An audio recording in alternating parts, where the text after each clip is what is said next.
Kak dulu. Oh ya, Assalamualaikum warahmatullahi wabarakatuh. Alhamdulillah pada kesempatan ini kami kelompok 12 akan menjelaskan materi yang diamanatkan kepada kami, yaitu teori organismik.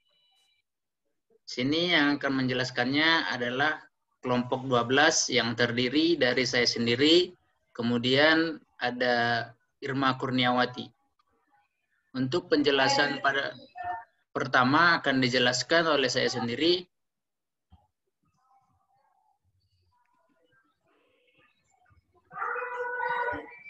yaitu pengertian teori organismik. Ide organismik sama artinya dengan istilah holistik yang menganggap organisme sebagai suatu keseluruhan atau totalitas.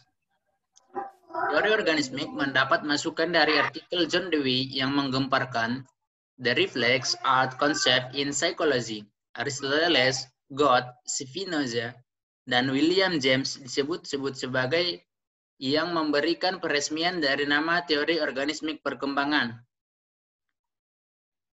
Pertama, Kurt Goldstein. Struktur organisme. 1. Figur dan latar belakang. Goldstein mengajukan teori kepribadian organismik dengan titik tolak pada manusia sebagai organisme dan tingkah lakunya disebut figur.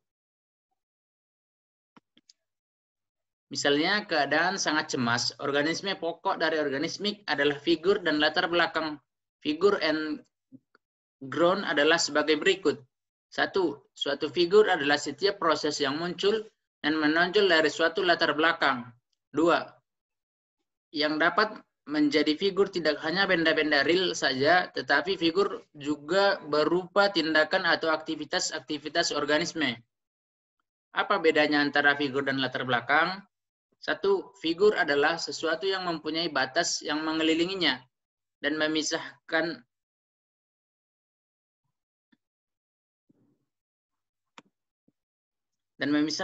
dari sekelilingnya. 2. Latar belakang bersifat kontinu. Ia mengelilingi figur dan terus membentang di belakangnya. Goldstein tidak terlalu banyak membahas tentang struktur organisme, namun dapat ditunjukkan struktur-struktur pokok organisme adalah sebagai berikut. 1. Adanya figur dan latar belakang. 2. Adanya tingkah laku dan yang berbeda-beda, yaitu A. Perbuatan ialah aktivitas-aktivitas yang dilakukan dengan sengaja dan sadar. B. Sikap. C. Proses.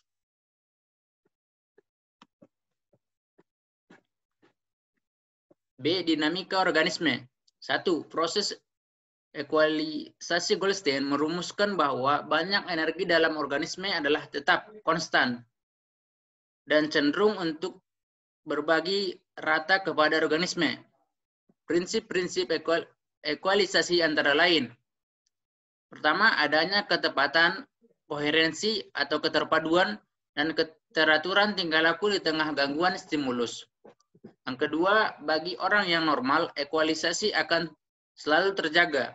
Ketiga, bagi orang yang tidak normal, faktor intraorganik dapat menjadi determin di seksualisasi tingkah laku tetapi orang normal, faktor-faktor intraorganik tidak menjadi penentu ekualisasi. Dalam lingkungan yang sesuai dengan organisme, sedikit banyak tetap seimbang. Redistribusi dan disequilibrium sistem disebabkan oleh intervensi lingkungan dan seringkali menjadi sebab-sebab konflik batin. 2. Akulturasi dari aktualisasi diri ini adalah motif pokok untuk atau malah satu-satunya motif yang mendorong tingkah laku individu atau organisme. 3. Penyesuaian lingkungan sebagai tokoh aliran organisme.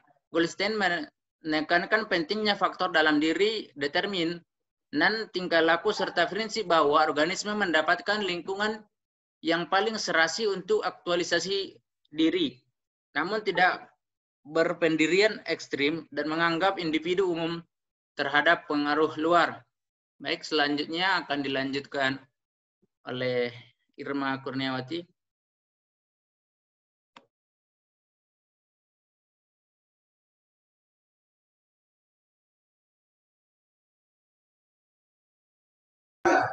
Baiklah, saya akan melanjutkan pembacaan materi, yaitu C, perkembangan organisme. Walaupun konsep aktualisasi diri mengisyaratkan bahwa pola-pola atau tahap-tahap perkembangan yang dilewati individu, namun Goldstein tidak banyak bicara tentang jalannya pertumbuhan, kecuali sekadar pernyataan umum bahwa makin lama tingkah laku makin teratur dan makin sesuai dengan lingkungan ketika orang itu bertambah usia. Andras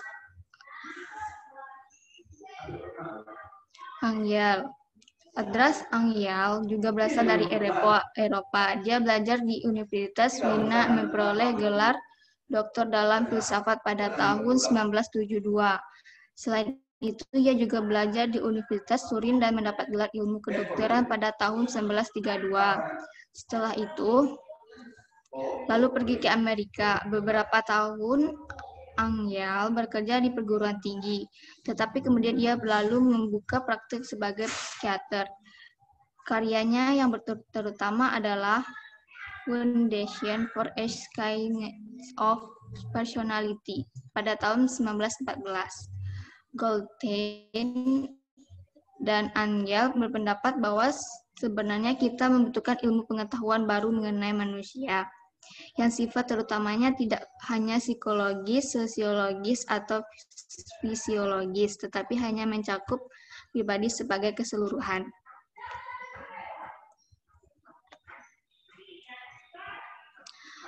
A. Struktur biosfer.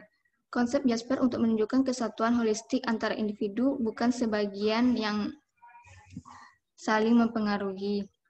Bukan sebagian unsur yang mempunyai eksistensi otonom, tetapi sebagai aspek realitas tunggal yang hanya dapat dipisahkan dalam abstraksi. Maksudnya ialah bidang psikologi terdiri atas fungsi-fungsi simbolik dari organisme, yakni persepsi, pemikiran, ingatan, khayalan, dan sebagainya. Bidang sosialnya terdiri atas interaksi individu dengan masyarakat.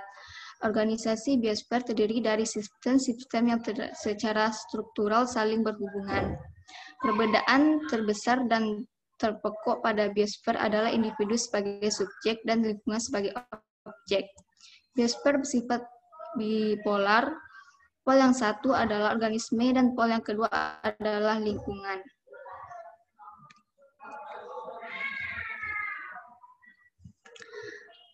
Sistem-sistem biosfer yang disebut sistem-sistem adalah kesatuan-kesatuan holistik dalam biosfer. Akhirnya lebih senang menganalisis sistem daripada analisis hubungan yang lebih dipakai dalam psikologi. Alasannya, sistem dapat mencakup anggota sebanyak yang dibutuhkan untuk menerangkan suatu gejala, sedangkan hubungannya hanya mencakup 2 anggota saja.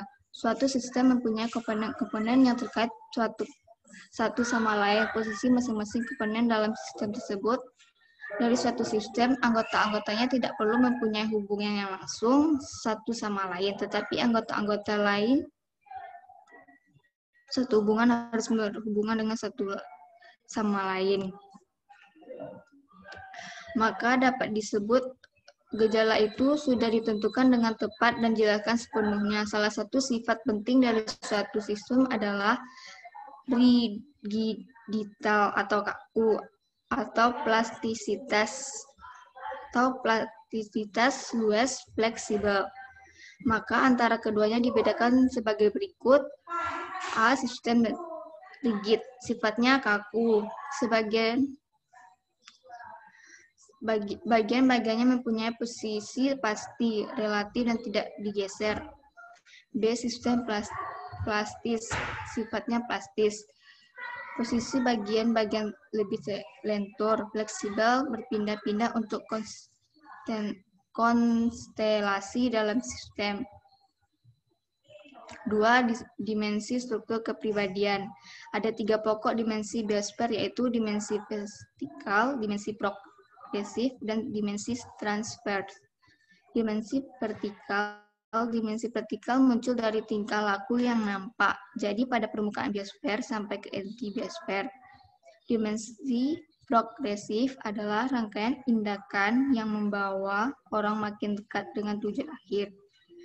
Dimensi transfer adalah koordinasi dari tindakan-tindakan yang berbeda-beda ke dalam kesatuan tingkah yang lebih luas, dan interaksi lebih baik dan lebih efektif.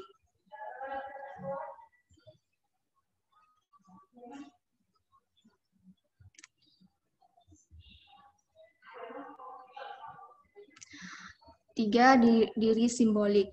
Angyal mengatakan bahwa manusia sanggup membentuk ide-ide mengenai dirinya sendiri organisme, sebab banyak proses organiknya menjadi dasar. B. Dinamika biosfer. Energi biosfer dihasilkan oleh tegangan-tegangan yang terjadi antara kutub lingkungan dan kutub organisme. C. Perkembangan kepribadian. Angyal memandang kepribadian sebagai suatu gestalt temporal atau pola yang diperluas yang di dalamnya masa lampau, masa sekarang, dan masa akan datang tertanam secara kuat. Kepribadian adalah proses terorganisasi yang meluas dalam waktu.